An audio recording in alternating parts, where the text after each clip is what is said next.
Yo, yo, yo, everyone! Happy week 3. This is coming at you a day earlier just because I'm pretty swamped throughout the week with work, so we're going to get it to you a day earlier because that's just how dedicated I am and how awesome I am. So, wow. Week 2 was probably even better than week 1, honestly. In terms of there was a total of about I think 76, I believe that was the number, total touchdowns in the NFL. That is outstanding. Um, and there were a lot of high scoring games, honestly, and some of those games were pretty incredible to watch. And that resulted in some pretty high fantasy scores. Some people putting up some historic numbers. So, we'll dive all into that. Fortunately, though, at what cost? Because there were quite a few injuries to specific quarterbacks, which could have a big impact, on our teams. So, starting off here, we'll go with the standings. So our undefeated teams right now, the commissioner, myself, and Bikini Bottom Bubble Bass, all 2-0. And looking at our 1-1 teams, we have Ache in My Heart, Corey, Don Cheadle Forever, 1-1, Daniel Dones at 1-1, and Trayvon Sunday Cookout at 1-1 as well. Our 0-2 teams, Vinny, 0-2, Autopilot, 0-2, Tybo, and Ant also at 0-2.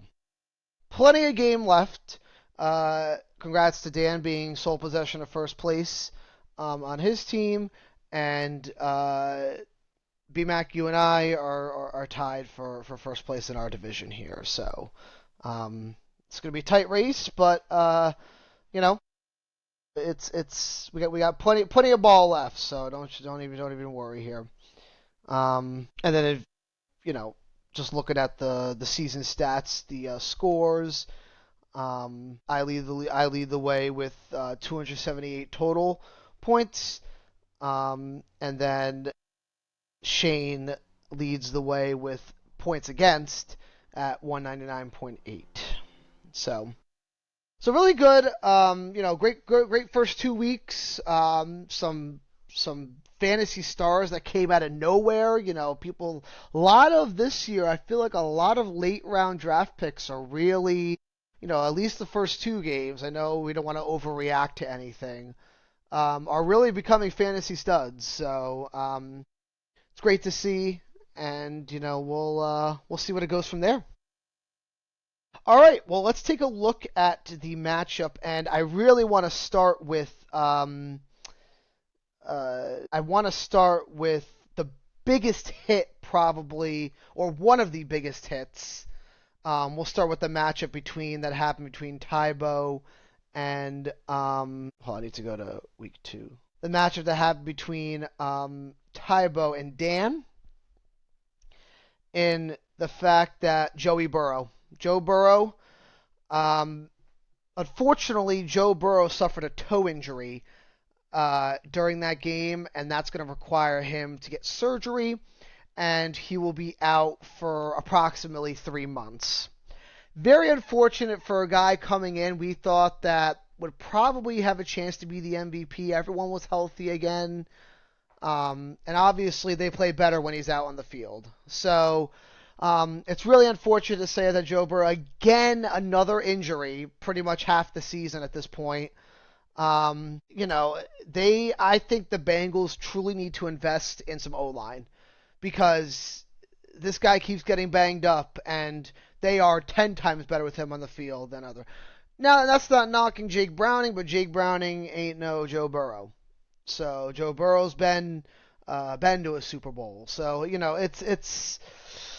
it's going to be a change, and this may have an impact on potentially some of your fantasy players, the Bengals. So, this is definitely one of the upsetting ones, because he was my pick coming in as MVP just in the league. So, unfortunate, but That's business. So, just looking at this game here, congrats to Dan, by the way, with a 19-point win. Um, just looking at the bench, another QB, J.J. McCarthy as well. Um, Another QB, had a great first game and has a high ankle sprain, out for 2 to 4 weeks. Now the Vikings have a week 5 bye, so at this point they might just keep him out. Up until week 6. So, another one very promising. Didn't do too well against the Falcons. Falcons have they're AJ Terrell, and that secondary is really good. So, but once he gets better, once he gets healthy, it should be okay. So curious to see where Tybo goes at the quarterback position. He will, most likely or definitely need to pick one up. Uh, so we'll see where he goes with that. But just looking at some of the scores, Amon Ra, man, how about the Lions? That week 1 was just a dud. Granted, they played the Packers, but man, 52 points. The Lions put up on the Bears. 52 to 21. Man, that is incredible. Amon Ra caught 3 of those touchdowns. Jared Goff, he threw for 5 touchdowns. I know Montgomery had one and Gibbs had a touchdown. But Amon Ra here, that was what a game for him. 39 fantasy points, led the week in fantasy points for wide receivers. Great job to Amon Ra there. Fortunately, wasn't really enough to get the win. You know, Still a great showing for him, and set it and forget it. Always set it, forget it. Yeah, that was really good by him. Looking over on Dan's side, another QB that we have to look at is Jaden Daniels. Jaden Daniels, he suffered a knee injury during that last game that Washington had against the Packers, actually, I think it was. Yeah, the Packers, that Thursday night game. So his status is up in the air for week 3. It looks like they're erring on the side of caution. So he's questionable for week 3 already. We don't know what that's going to happen, but in that case, Marcus Mariota would come in to back up Jaden Daniels, and Mariota is definitely a capable back, especially with the offensive pieces that Washington has. Mariota's still a capable back, and just that reminds me, backing up JJ McCarthy is going to be Carson Wentz. So I don't even remember the last time he saw the field. I think maybe in Indianapolis 1 or 2 times, but that's gonna be rough. But I mean, guy's a Super Bowl champ, so what are you gonna do? So Jaden Daniels, let me tell you, man, he had 19 fantasy points. It was probably one of his worst games ever. Just that game was by Jaden was rough. He had 200 passing yards, 44 for 42, and 2 touchdowns. It just felt like he just was always on the run. They couldn't really get much until towards the end.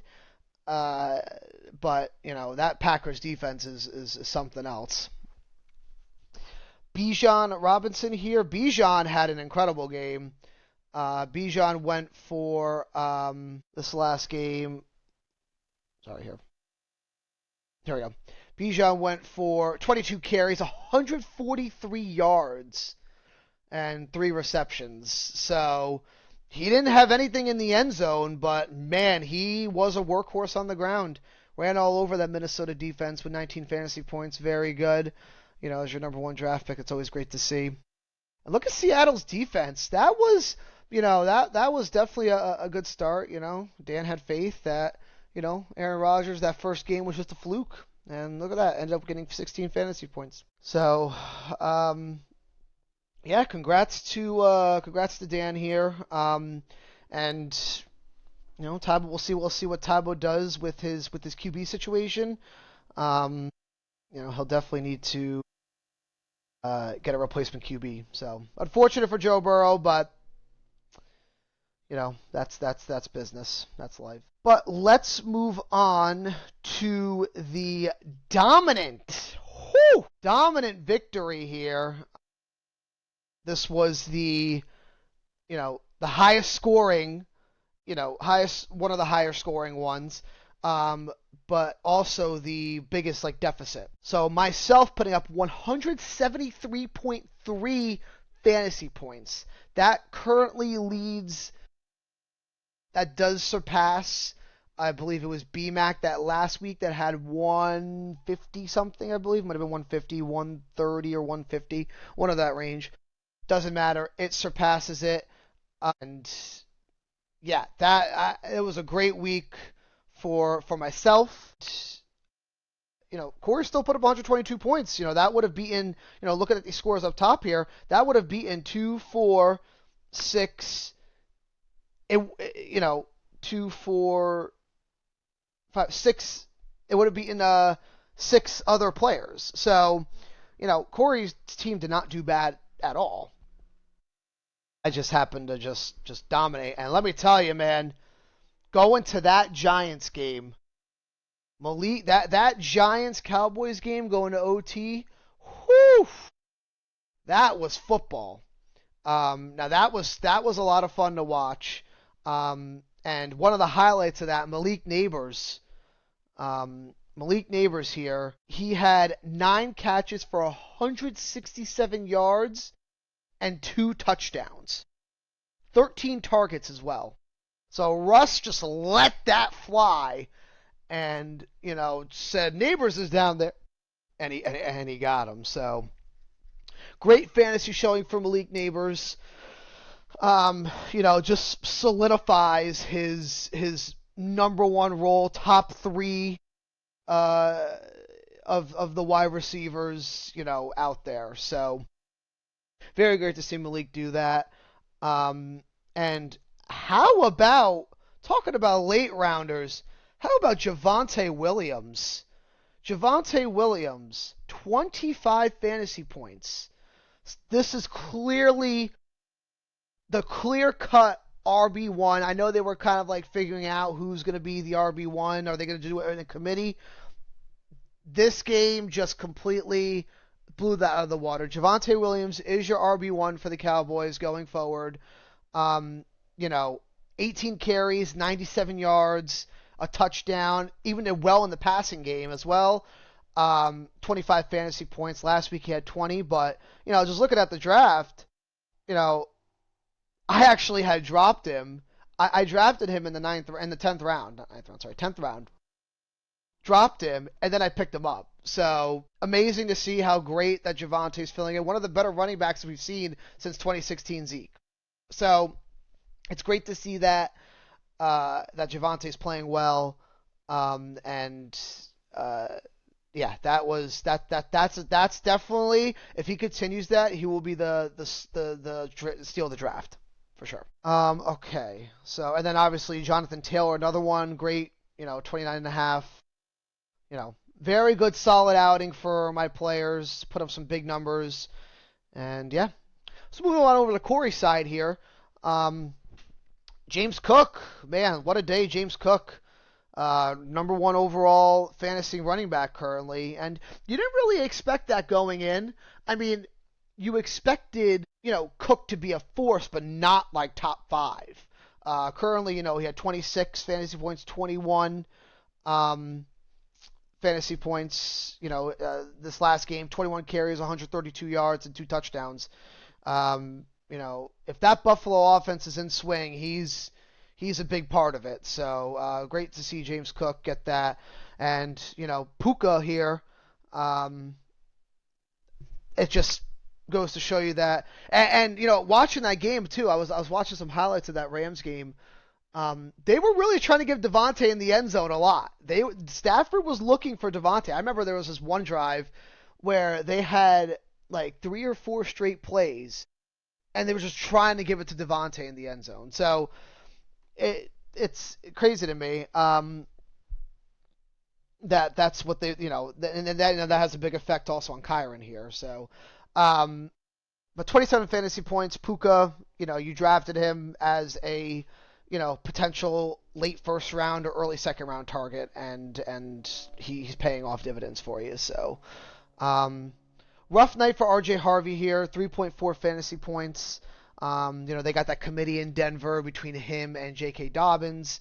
So it's one of those things where who's going to get the better game. So, and it's great to see that Nico caught a touchdown. The Houston had a rough outing, um, last week, and you were a little worried about Nico, but he's got the. They got to keep. Stroud's having a little bit of a down year. I mean, he's kind of been on the downtrend ever since his rookie year. I'm just going to be honest. So hopefully that doesn't have a big effect on Nico. But we'll see. But overall, great game, Corey. That was a good matchup, and yeah. Moving on to the nail biter matchup of this week, we had BMAC taking on Ant, and did I tell you, Devontae, he ended up having 22.6 fantasy points.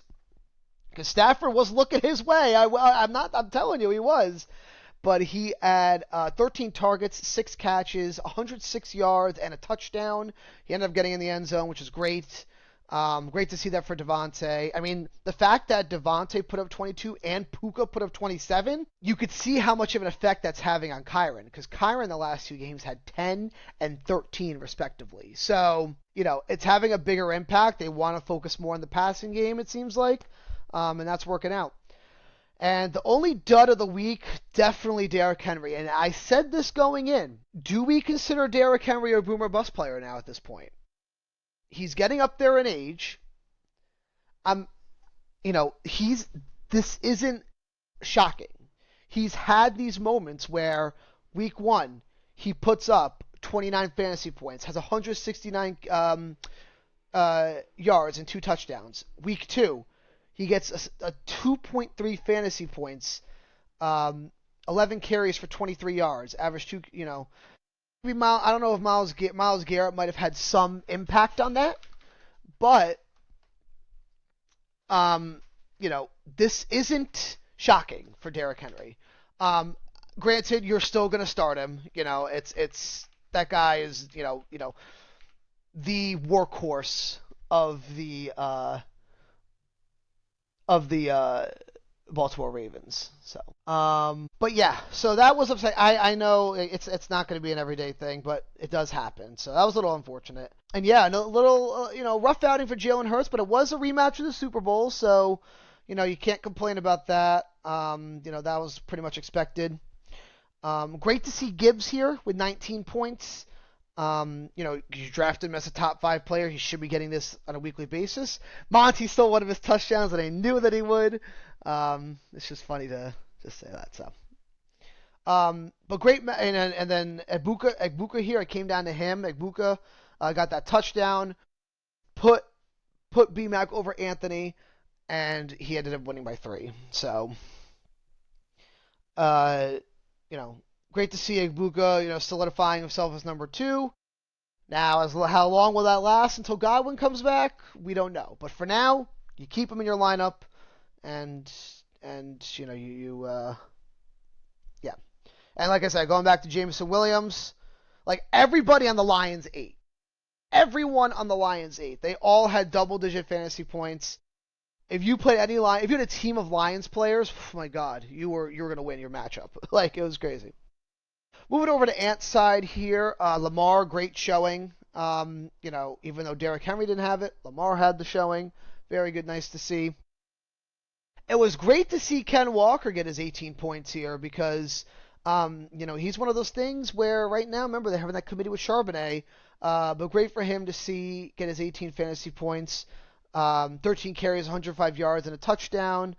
So obviously they went to him over Charbonnet this game, but it was against Pittsburgh. So, and now here's another thing: AJ Brown, 7.7 fantasy points. Is it time to panic on AJ Brown? I mean, with the dud 1.8, 7.7, a lot of teams for some reason are more focused on the passing for Jalen, which is leading to Jalen producing pretty well and Saquon, if you noticed. So, is it time to panic on AJ Brown? You drafted him as probably a second round pick. Yep, 18th overall, second round pick, and he is not producing like a second round pick. So, definitely a little concerning for AJ Brown. Just because, you figured, remember last year, he was a top 5, I think, wide receiver. I think he was like wide receiver 5 or something. So, it's a little concerning. I would just, he may not be, going forward. If there's somebody else on your bench that you feel can probably produce better, I would go with them. But is it time to panic on AJ Brown? Only 2 games in. If we have a third game dud, I would panic. A third game dud, I would panic. And unfortunately, actually, what really caused, and this is why I told you, defenses are important. Ant played the Cowboys defense and got him -4. He lost by 3. So even if he put a defense got him 0 points, he would have won. But he got a defense that made him lose points. So this is why I stress how important defenses are. But I understand against the Giants, you figure, but speaking from a fan perspective, I could have told you the Cowboys defense was not the best play here. Overall, though, what a nail-biter matchup, and we'll see what Week 3 brings us with these two teams. Will Ant make some changes is the question. All right, moving on to our next matchup. We had Nick taking on Shane. Don Cheadle forever. Don Cheadle getting under 100 was definitely shocking. We usually don't see that from Don Cheadle, so yeah. But just looking at the matchups here, disappointing outing from Hampton, Breece Hall, BTJ, and even Travion Henderson. All the single-digit guys. It's unfortunate because I figured Breece Hall against Buffalo, you weren't going to expect too much. He had that great first game. The Jets, he had that 16 fantasy point game, but going against Buffalo, that defense is pretty gross. So that was expected. Marion Hampton, what do you do with him? Because he is technically the RB1. They have Najee, but they're not using Najee. Hampton is supposed to be the RB1 in the field. And it was against the Raiders. It wasn't like they, it's not like it was a team where they had to throw the ball. They won 20-9. So, next week it looks like they got a matchup against Denver. Again, Denver, very solid defense here, even though Jonathan Taylor just ran all over them. A little concerning for Hampton, but, hopefully Harbaugh, will kind of get him more in the groove. Because if you noticed, on the other end, Justin Herbert is now ranked 5 because of his passing. He is, playing up to his potential right now. 18 and 27 fantasy points. He had 2 touchdowns this game. So Justin Herbert's playing very well, and honestly, you wouldn't expect, because Herbert in previous years, besides his rookie year, hasn't been a good fantasy player. Good player, it's not fantasy wise though. So because of this is excelling. My boy Tyler Warren, I'm going to tell you right now, he's good for 10 a game, man, 10 points a game. He's going to be looked everywhere. And the way the Colts are playing, man, shout out, Indiana Jones, they're calling him now. how about them Colts and Daniel Jones, 2-0? They have yet to turn over the ball or punt. So that is absolutely incredible. And, shout out Colts. I got to give it to them, man. They're playing very well. A game-winning field goal that just won them 29-28. And unfortunately, with Travion Henderson, Ramondre is the one that had the game, the 21. So it seems like Mike Vrabel is working in as a committee. I think they really need to let Travion loose, to be honest. Use him as your back, and then use kind of like what the Lions are doing. They got Gibbs as their main guy, and then they're using Monty as the power back. So use that for Ramondre. Use him as the power back. But no, Ramondre actually had a good game. He had 21 fantasy points. I think over 100 yards combined. So that was a little disappointing, especially against Miami too, where it was a high-scoring game and he only had 6. So, yeah. And then Josh Allen, going back to the quarterbacks, left the game first quarter. Well, put some gauze in, came back. They still won, but he didn't have his best game. That's okay because James Cook did well. So, yeah. And then how about Brandon Aubrey? How about Brandon Aubrey with 22, man? 64, 44, 50-something. This man scored, look at this, 8. He put up more points than 14, 17, almost 3 or 4 of Shane's players combined. And that's why you draft him early. That is why you draft him early. So very nice, Brandon Aubrey. Actually, his kicker actually had more points than anybody on his whole team, even over CD. So I actually just realized that. Wow. Wow. That's just a bad week, honestly, for Shane. Nothing really you can do about it. Still ended up being a fairly close game.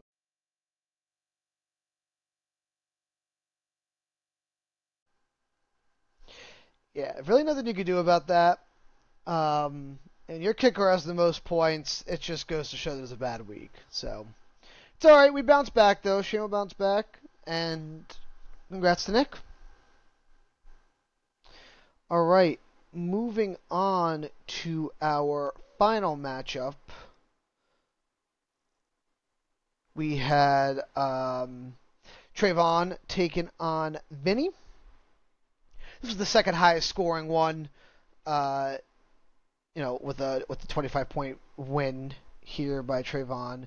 After the buzzer beater loss to Trayvon last week, he came and showed full force this week by none other than Jamar Chase. Now that's the bounce back. He had that dud of 4.6, comes back with 36.5. 14 catches on 16 targets. Talk about efficient. 165 yards and 1 touchdown. Whew, he was PPR targeted. And so that was a great showing for Jamar Chase. Now, Jake Browning, how will that impact Chase? It probably won't. You keep starting Chase. He is a lineup lock, set it, forget it. Don't even think about moving him at all. I would recommend doing that. Keeping him set. Who knows? Maybe they'll develop some type of chemistry there. Looking at Bo Nix, a way better game this game. He actually had he threw 22 for 30, so very efficient, 73%, 206 yards, 3 touchdowns he threw, and 1 pick.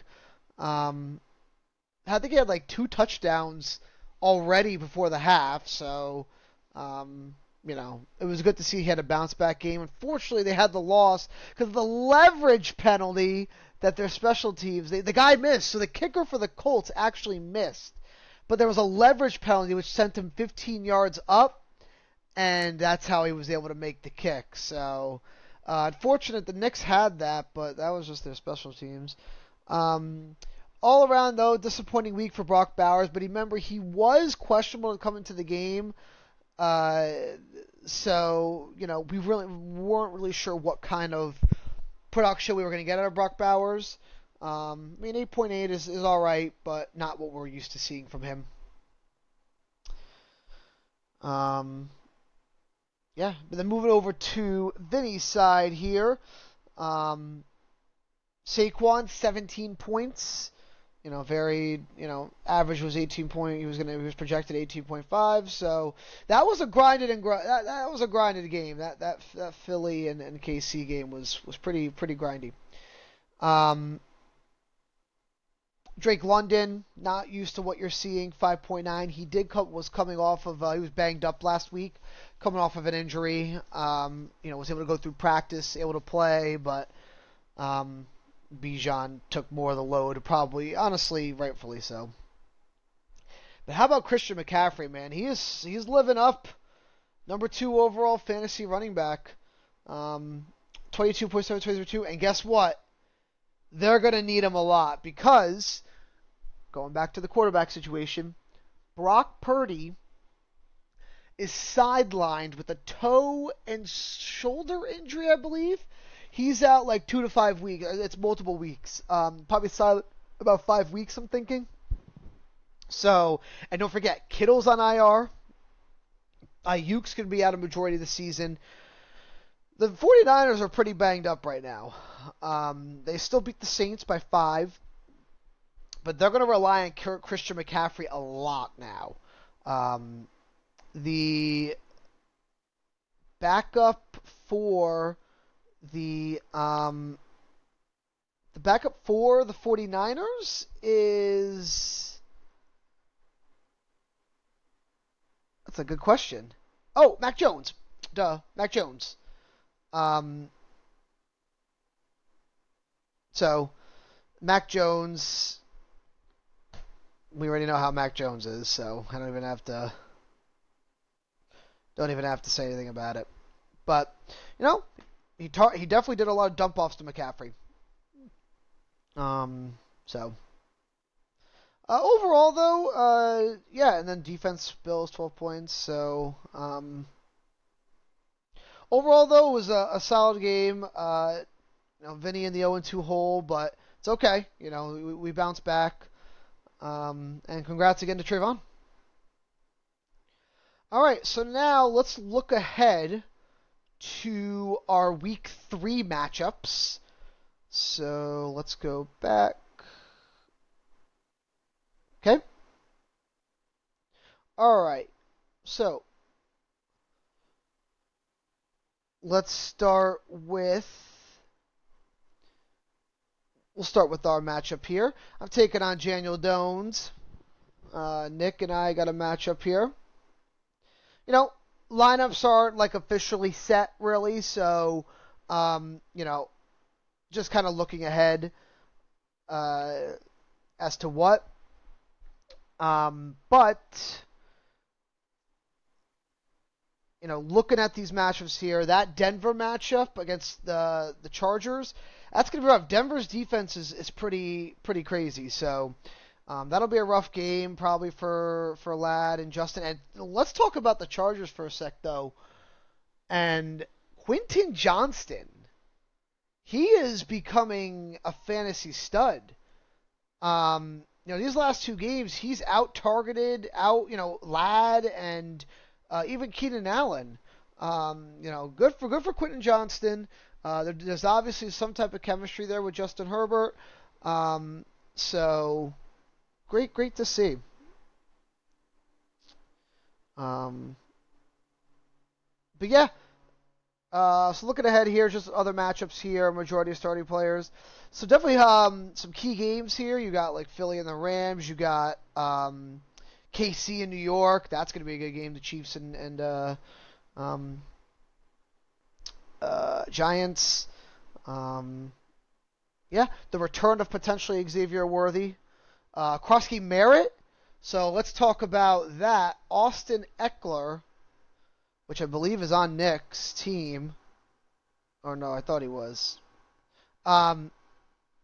Austin Eckler suffered a Achilles tear. Bill Krosky-Merritt will be taking the reins. So this should be a good matchup. I would probably lean, obviously, my way, I think, just based on matchups. But, hey, you never know. Moving on to the next matchup, we have a one-on-one Trayvon taking on an 0-2 Bronx Bombers. Just looking at the individual matchups here, can we, I think Brock Bowers here should have a good bounce-back game. Jamar Chase against Minnesota. We'll see how it is with Jake Browning. Not worried, though. This should be a fun game. That Ravens-Lions game. That should be a fun game, with the Lions coming off that 52-point slugfest against the Bears. So, I know lineups aren't set and everything, so, based on looking at the lineups here, though, can A.J. Brown bounce back in fantasy against the Rams? We don't know. This is going to be a rough game for Tyreek, I'm thinking. You want to lean Trayvon here, I'm thinking. I want to lean Trayvon. But Lamar could have a field day in that game, so we'll see. Moving on to the next matchup, we got Dan 2-0 taking on Shane, Don Cheadle forever. Question being Jaden Daniels. Remember, can he, is he going to be healthy? If it's not, then Dan will need to make a change at QB potentially. He does have Dak Prescott on his bench, so, if Daniels is ruled out, I'm sure he'll throw in Dak Prescott. Josh, I'm going to tell you right now, Josh Allen is projected 23.9 fantasy points on Thursday. If he doesn't get 25, if he doesn't reach that projection, it's a failure. The Dolphins are by far the worst defensive team right now. They gave up 30-plus points to the Patriots. So Josh Allen needs to have a bounce back. He's got to have at least projection. Honestly, more. He should at least have 25. Yeah. Tyler Warren, Tennessee. That should be a good one. I'm curious to see if Shane will make any lineup changes here, potentially. A lot of people are in the let it ride mindset, so we let it ride. But we'll see what happens. But leaning that Jaden Daniels would be a big question mark because, he gets you at least 20 a game. But Bijan against Carolina, man, yeah. 20, he's projected 21. That guarantee he's going to reach that mark. Kelsey against the Giants, that's also a good matchup. CD against Chicago, that's a really good one. Yeah, he should definitely have a field day there. Just based on matchups, I have to lean Dan, just because of those Denver matchups, and even Tampa Bay against the Jets. Tennessee's got a scrappy defense too, so I think I'm going to lean Dan in this one. But who knows? Listen, that's why it's fantasy. All right, moving on to the next matchup, we have the Bubble Bass taking on Tybo, 0-2 versus 2-0. Joe Burrow, we're going to have to get a replacement quarterback here for Tybo, so I'm curious who he will lean towards. Derrick Henry against Detroit, I'm sure he'll have a bounce-back game. Like I said, the only thing hindering Derrick Henry is the fact that he doesn't catch the ball. But still a great player. Yeah. But if I had to look here who we're leaning towards, this is an interesting one because I feel like I want to lean Tybo in this one.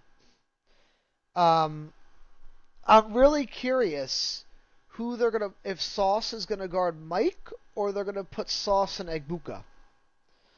They'll probably throw Sauce on Mike, so then that will favor Egbuka.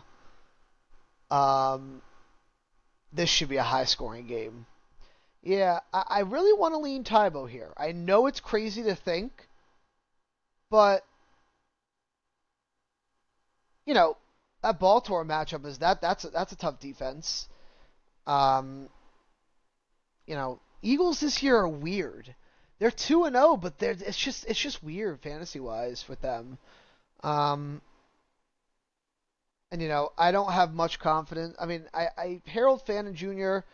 You know, he's getting the targets, but Njoku's still out there. So I would obviously trust Sam Laporta over Harold Fannin. But yeah, I'm going to lean Tybo in this one. I actually am, and I'll probably eat my words for that. But once Tybo gets his QB situated here, I'm gonna put him in the win column this week. He'll get his first win. And then our last matchup, we have Vinny taking on Corey. Wow, this is dead even matchup. Currently at the moment, we don't know about. This is obviously before waivers. Got James Cook, number one running back in fantasy right now, taking on Miami. So he should have a fantastic game. Nico against Jacksonville, fantastic game. Trey McBride, San Francisco, that could be a tough game for for Kyler. James Conner too, yeah, that'll be rough. It'll be a rough one for Arizona. Drake London against Carolina, boom. McCaffrey against Arizona, boom. So yeah, this is probably set even. A very even matchup. You have some strengths and weaknesses as far as matchups go. This is dead even. But as far as talent goes, I will probably have to lean Corey on this one. But this is probably one of our more even matchups this week. So best of luck to both of you. But everyone, that is probably going to do it. Just wanted to let you know that these first few games here, bye week start week 5. So that's when strategy has to come into play. But if you go 0-3 here, like these are must wins for Tybo and Vinny, because if you go 0-3, you have one more week until bye weeks begin, right? Your full lineup that you can have. And then once bye weeks hit, it's a matter of now playing the bench. So if you know your bench isn't strong, you're on the panic side a little bit. So these are definitely must wins for those three. And so just if you hit the 0-3 mark, do you start thinking about trading? So, a lot of things to think about for those people. But, it's coming up fast, those bye weeks, and those have a huge effect on games, because you're going up against somebody, say you have your strongest player out, going against somebody who has their full lineup because their bye week isn't until week 8.